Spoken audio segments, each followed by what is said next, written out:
What them haters talking about?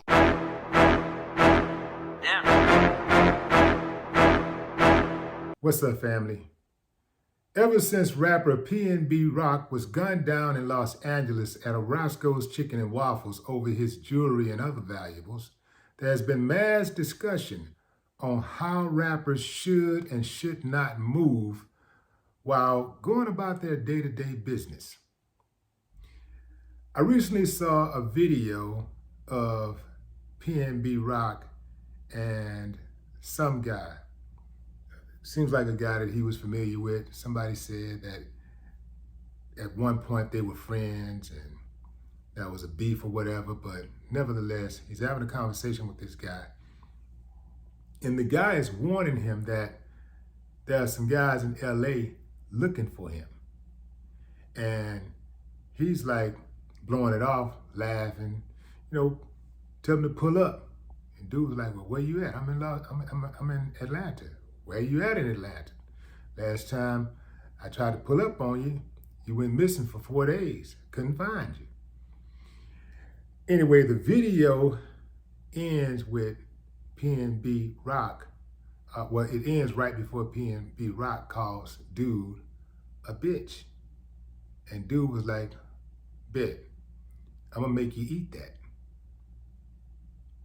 Now, there's a lot of speculation that this guy may be behind PnB Rock being knocked off. But as you know, fam,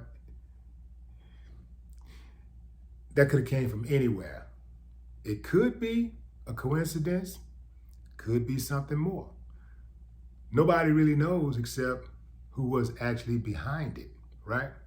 Some people were saying that PnB Rock's girlfriend got him knocked off because she shared his location about 20 minutes before the guy walked inside of the Roscoe's Chicken and Waffles and gunned him down.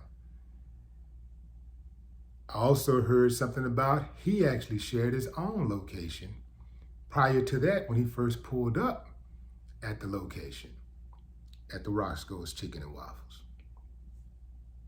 In any event, even if dude didn't have something to do with PnB Rock getting popped,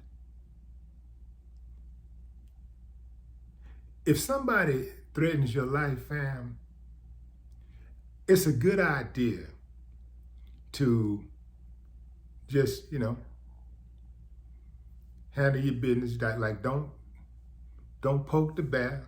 Just kind of like, I wouldn't encourage somebody to pull up if somebody want to do something to me. I just would not antagonize that person and say, come do something to me. I'm not going to sit back and be scared either. I'll be proactive about it. I'll make the necessary moves to strike first. But one thing that I'm not going to do is take for granted a threat on my life. I'll never do that. You can never take somebody for granted. I know so many people who are dead now who took their killer for granted, whether that killer was, just a common enemy, or because the killer was smaller than them. Maybe the killer was a female. Maybe the killer was somebody that normally was not an aggressive person, somebody that was mild-mannered or whatever, and you just didn't think they had it in them.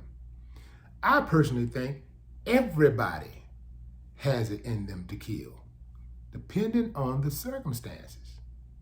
Anybody can be a killer.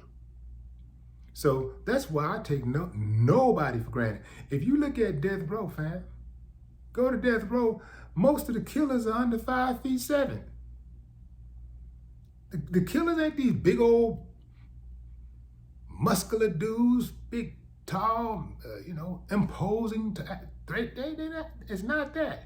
It's them little bitty dudes you be looking at like, damn, this guy's the one killed 95 people? Him? This little old puny dude? Yes, yes, yes. The guys who everybody think is a pushover, the ones that people be taking for granted, the the ones that get underestimated, the ones that get bullied, them, that's your killer. So, just not a good idea to antagonize your enemies. Once you identify an enemy, do what you got to do to get them off you. But when you antagonize and you tell people what you're going to do and you tell them to pull up, you basically just walking right into an ambush. You're basically telling your enemy exactly where you're going to be. Pull up. Yeah, I'm going to be at such and such. Pull up. Nah. Nah, man, I don't want no trouble. I'm good. I don't want no trouble. Next thing you know, ding, ding, fries and shake. Yeah. So we don't know again if that was the video that sealed his fate. We don't know that for sure. But we do know this pull-up thing has gotten a whole lot of people hurt. That don't excuse the people who went in there and took that man's life, the guy who went in there and took his life over some damn jewelry. Because the trip part about that is this uncivilized, deadly energy that some black males seem to have for one another is truly pathetic. It's pathetic, it's weak, it reeks of Stockholm syndrome. Because I'm gonna tell you, I'll bet you $1 to a donut, George Zimmerman could pull up at Roscoe's Chicken and Waffles, get served, enjoy his meal, probably even tell a few Skittle jokes, and walk out of there alive and well. Ain't nobody gonna do nothing.